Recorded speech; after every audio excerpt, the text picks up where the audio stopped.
Bon dia, bonjour à tout le monde.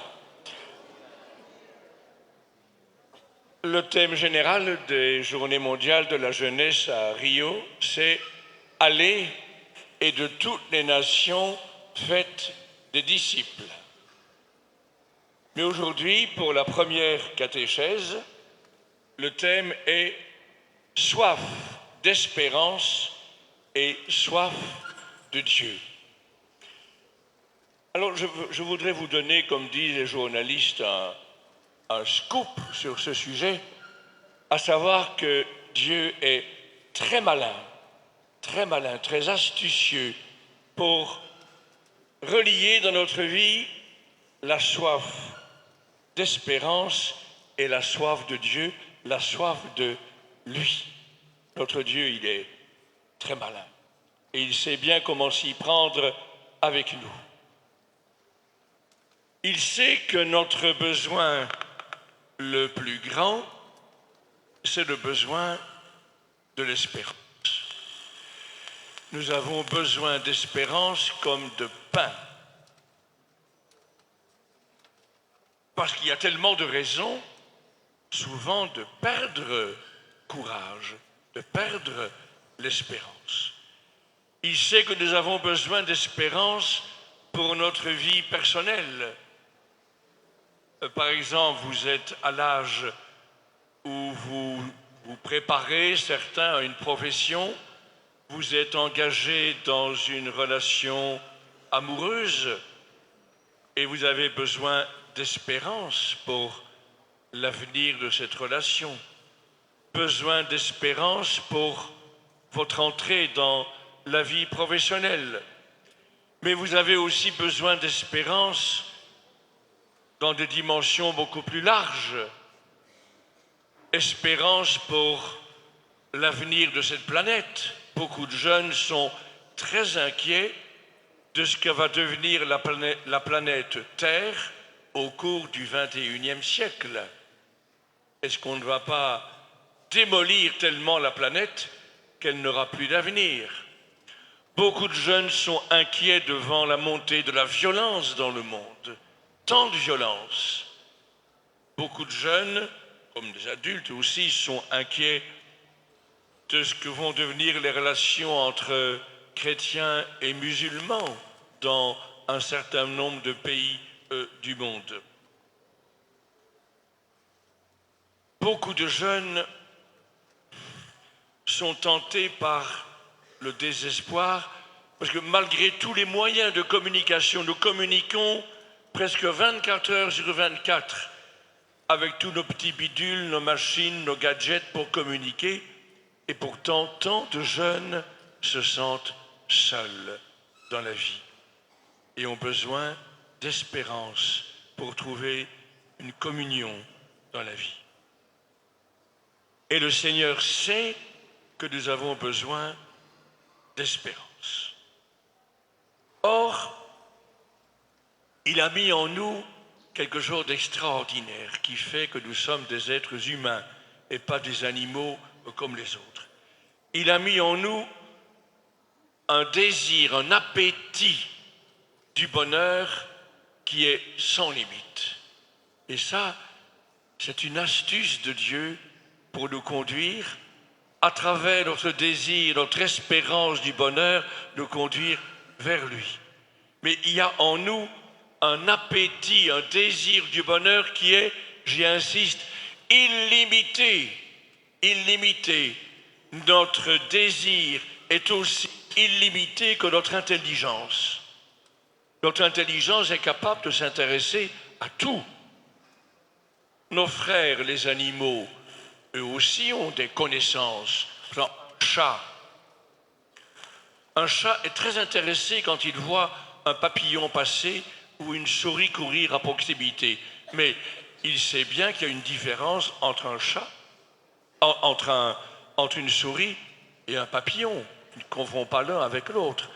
Quand un chat est dérangé des intestins, il sait très bien quelles herbes il doit aller manger dans le jardin. Et cependant, un chat ne s'intéresse pas à l'astrophysique, il ne s'intéresse pas à la géologie, il ne s'intéresse pas à l'histoire. Tandis que nous pouvons nous intéresser à tout. Aujourd'hui, on peut apprendre le portugais, le mois suivant, on peut commencer à apprendre le turc, on peut s'intéresser à la géologie, on peut s'intéresser aux mathématiques, à tout. Et de même, notre volonté, elle est illimitée. Il y a en nous un désir fou, un désir infini. Les animaux, eux aussi, désirent, cherchent, sont en quête. Mais même quand ils ont un appétit très vorace, ils n'ont pas un désir illimité comme nous. Prenez une vache. Bien, une vache est très calme, très paisible, dès qu'elle a un petit nombre de choses à disposition. Donnez à une vache des prairies avec de l'herbe et en hiver du fourrage. Donnez-lui de temps en temps un taureau. Elle préfère généralement cela au vétérinaire. Donner une vache, un taureau, un petit veau, elle est contente. Et vous voyez les vaches dans les prés reposer.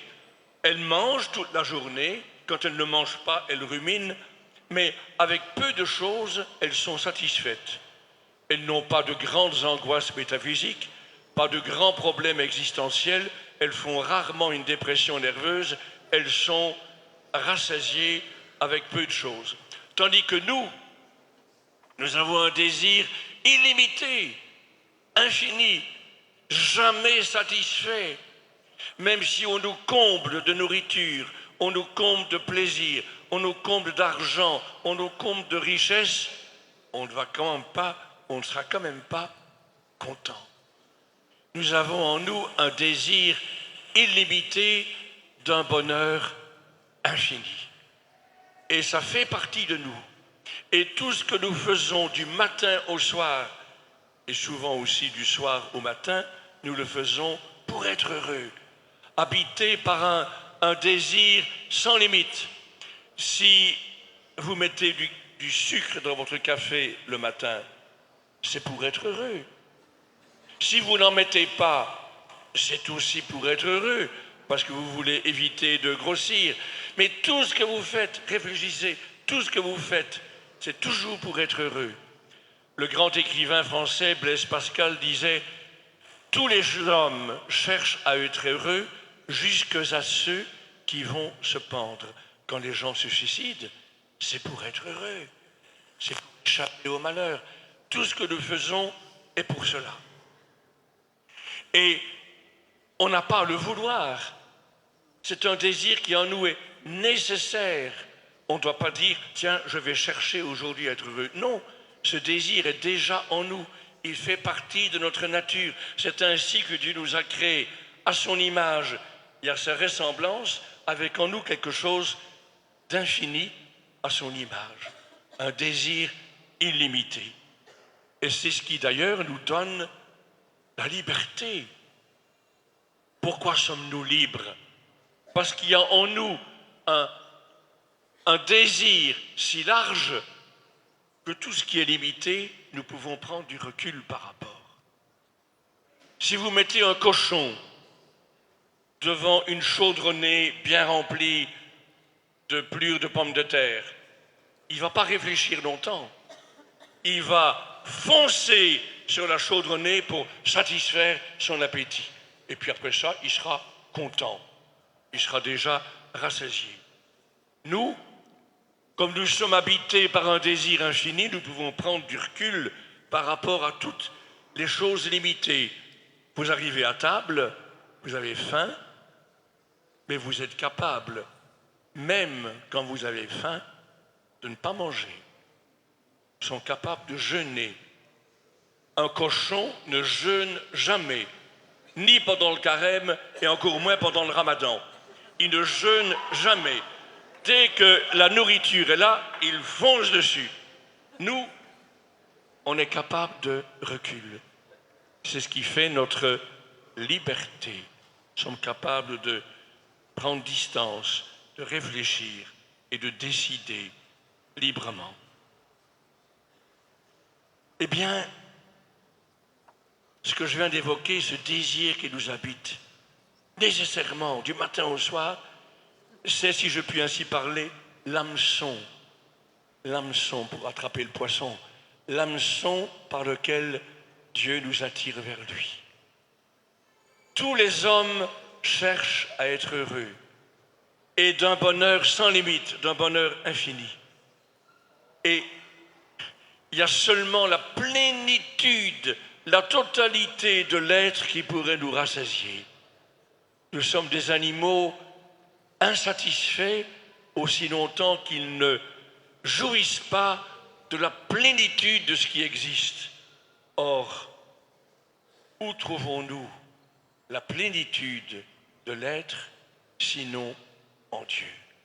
Et donc du matin au soir et du soir au matin, Dieu nous attire vers lui à travers notre désir de bonheur, à travers l'espérance qui nous habite que demain, ce sera mieux qu'aujourd'hui, qu'après-demain, ça pourra être mieux que demain, parce que tout ce qui est limité nous laisse insatisfaits à travers cette espérance qu'on pourra trouver mieux, quelque chose qui soit aussi large que notre désir.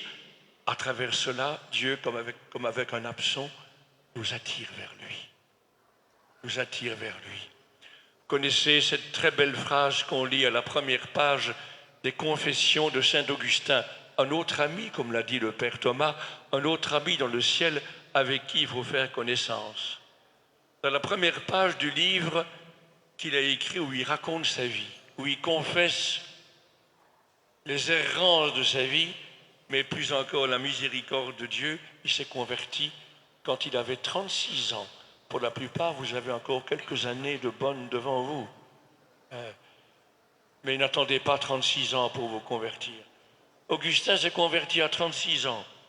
Thérèse d'Avila, je dis ça pour les filles, s'est convertie à 40 ans.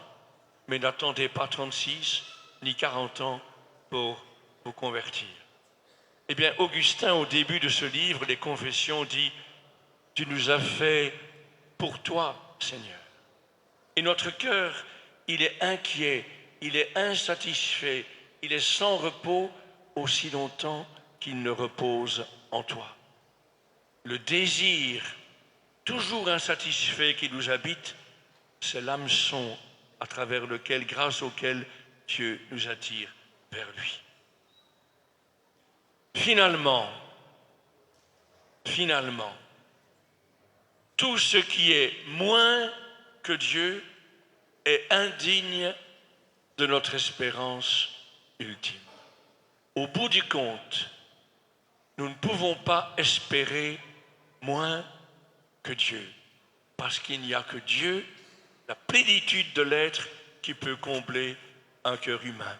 Et notre cœur a beau être étroit, nous ne sommes que des créatures, que des hommes, mais il est si grand que Dieu seul peut le combler. Tu nous as fait pour toi, Seigneur, et notre cœur est sans repos tant qu'il ne repose en toi. Et je me permets de vous lire quelques lignes de saint Augustin, toujours dans son livre « Les Confessions ». C'est un texte merveilleux et qui, je pense, va rejoindre le fond de votre âme. Voici ce qu'écrit saint Augustin, pas très longtemps après sa conversion. « Je t'aime, Seigneur. Je le sens d'une façon non douteuse, mais certaine. Tu as percé mon cœur de ta parole et je t'ai aimé. Et de toutes parts, le ciel, la terre et tout ce qu'ils contiennent me disent de t'aimer. Mais qu'est-ce donc que j'aime en t'aimant? J'ai interrogé la terre et elle m'a répondu, ce n'est pas moi, ton Dieu. Tout ce qui était à sa surface m'a fait la même réponse. J'ai interrogé la mer et ses abîmes et les êtres animés qui y évoluent et ils m'ont répondu, nous ne sommes pas ton Dieu, cherche plus haut que nous, cherche plus haut que nous. J'ai interrogé les souffles aériens et le royaume de l'air avec ses habitants, les oiseaux. M'a répondu, je ne suis pas ton Dieu. J'ai interrogé le ciel, mais Augustin cherche partout où il pourrait trouver le rassasiement de son cœur. Il interroge finalement le ciel lui-même. J'ai interrogé le ciel, le soleil, la lune, les étoiles. Ils m'ont affirmé, nous ne sommes pas non plus le Dieu que tu cherches.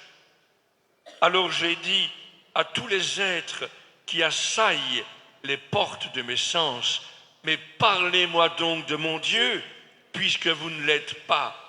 Dites-moi quelque chose de Dieu. Et ils m'ont crié de leur voix puissante, c'est lui qui nous a fait.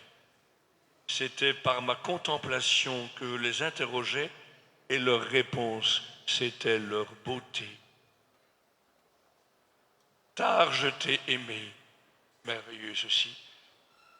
On sent un homme qui, comme nous, a eu besoin de se convertir et qui s'est converti trop tard. Il aurait dû découvrir Dieu plus vite, plus tôt. Tard je t'ai aimé, beauté, beauté si ancienne et si nouvelle. Tard je t'ai aimé. Mais quoi? Tu étais au-dedans de moi-même et j'étais, moi, en dehors de moi-même. Très beau cela. C'est souvent l'histoire de notre vie. C'est souvent l'histoire de notre vie. Tu étais, Seigneur, au-dedans de moi et moi, j'étais en dehors de moi-même. Et c'était en dehors que je te cherchais. Je me ruais dans ma laideur sur la grâce de tes créatures. Tu étais avec moi, mais je n'étais pas avec toi.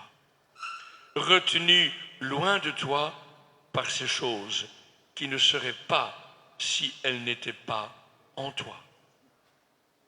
Alors ceci qui est aussi l'histoire de notre conversion. Augustin va parcourir les 5 sens. L'ouïe, l'odorat, le goût, le toucher, la vue. Tu m'as appelé et ton cri a forcé ma surdité. Tu as exhalé ton parfum et je l'ai respiré. Et voici qu'après toi je soupire. Je t'ai goûté et j'ai faim de toi, soif de toi. Tu m'as touché et je brûle d'ardeur pour la paix que tu donnes. Ô mon unique amour, mon unique aspiration, peut-il exister une seule créature raisonnable qui ne t'aime pas? Je t'aime, mon Dieu, de toute mon âme, de tout mon cœur, de toutes mes forces. Et je me réjouis de ta gloire et de ta majesté. Comme nous disons en credo, nous te rendons gloire, nous te rendons grâce pour ton immense gloire. Qui donc ne t'aimerait pas, toi l'amour plein de tendresse, le bien parfait, unique, digne par-dessus tout d'être aimé. Feu qui toujours brûle et jamais ne t'éteint, enflamme-moi et je brûlerai à mon tour. Je brûlerai tout entier d'un amour qui n'aime que toi, en tout et au-dessus de tout. Celui-là ne t'aime pas qui aime quelque chose à côté de toi ou ne l'aime pas en toi. Je trouve ça très très beau cette conclusion. Augustin ne demande pas, quand il nous demande d'aimer Dieu par-dessus tout, que nous n'aimions pas les créatures. Mais si nous aimons les créatures, par exemple, si vous êtes amoureux, si vous êtes fiancé, si vous êtes marié, vous aimez une créature. Mais vous l'aimez, si vous êtes chrétien, vous l'aimez en Dieu, avec Dieu.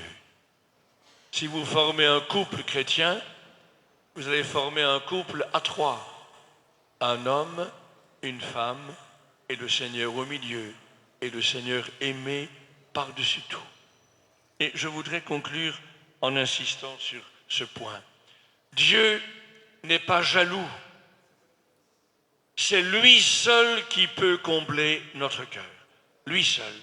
Rien de ce qui est moins que Dieu ne peut combler notre cœur.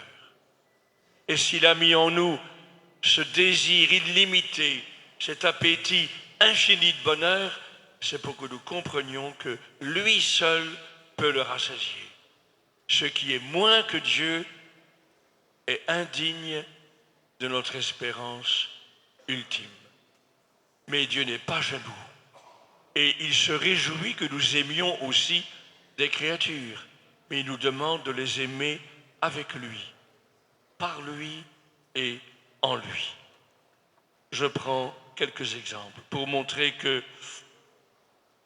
notre quête quotidienne de bien, de beauté, de bonté capable de nourrir notre espérance, cette quête quotidienne, nous cherchons tous les jours à bien manger, si possible, à manger quelque chose d'agréable. Nous cherchons à avoir des gens qui nous aiment et que nous pouvons aimer en retour. Nous cherchons à réussir dans nos études, dans notre vie professionnelle. Mais tout ça n'est pas mauvais. Et Dieu, qui n'est pas jaloux, bénit cette recherche.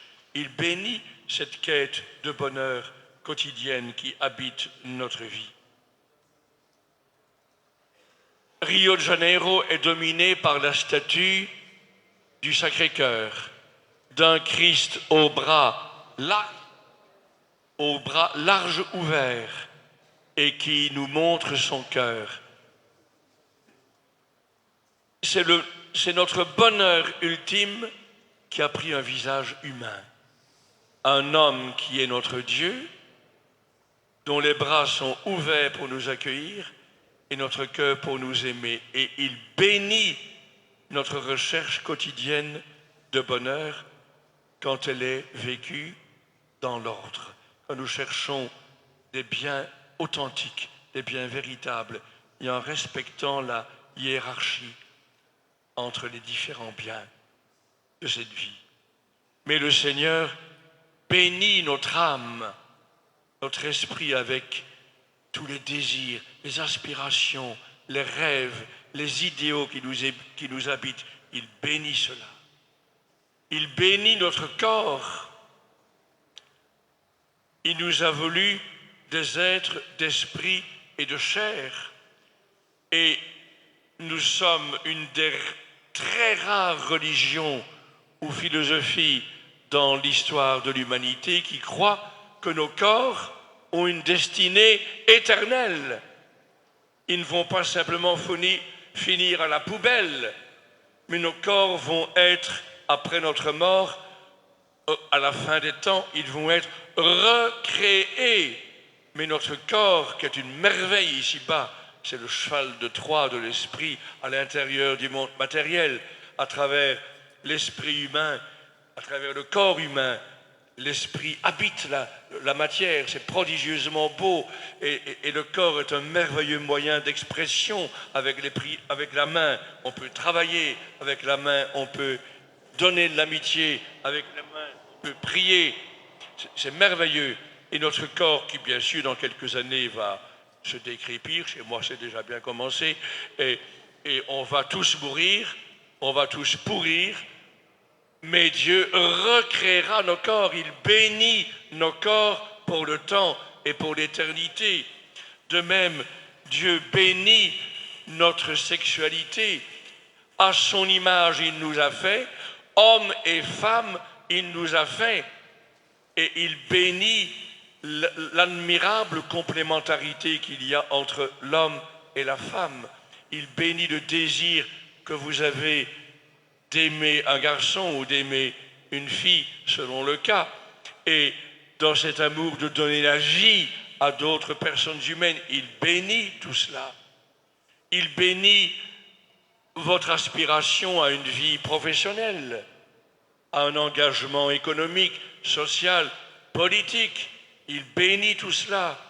Il bénit tous les désirs qui habitent notre cœur, pourvu qu'ils se portent vers des biens authentiques, l'âme, corps, la sexualité, l'amour, la créativité, le don de la vie, l'éducation. Il bénit tout cela pourvu qu'il s'agisse de biens authentiques et vécus selon une hiérarchie, vécus dans l'ordre.